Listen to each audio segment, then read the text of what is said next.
Assalamualaikum warahmatullahi wabarakatuh. Pripun kabarnya anak hebat kelas tunggal? Bagaimana kabarnya anak hebat kelas 1? Semoga kalian selalu dalam keadaan sehat walafiat ya. Baik anak-anak, belajar dari rumah mengharuskan kita sehat, kuat, dan bersemangat ya. Pada pertemuan kali ini Ustazah Evi mengajarkan bahasa Jawa buat kelas 1.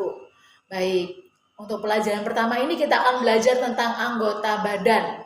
Kalau bahasa Jawa itu adalah anggota awak. Untuk mengenalnya, kita akan menyanyikan sebuah tembang ya nak ya. Tembang itu adalah lagu. Lagunya berjudul, kalau misalkan pernah mendengar lagu Gundul Gundul Pacul Cul. Nah itu ya. Nah sekarang kita ubah liriknya ya. Jadi begini ya.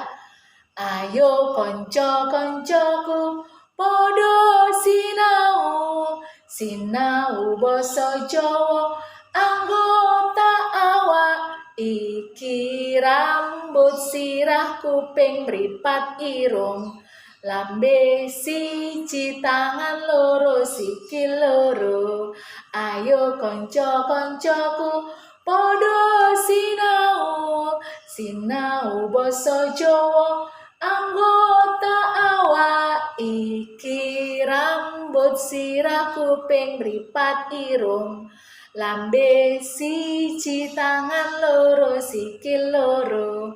Gampang ya. Nah anak-anak, mudah diingat, nanti dilakukan lagi. Setelah ini boleh mengumpulkan tugasnya melalui voice note. Demikian tugas bahasa Jawa kali ini. Tetap bersemangat, salam sehat dari rumah anak-anak ya. Terima kasih. Wassalamualaikum warahmatullahi wabarakatuh.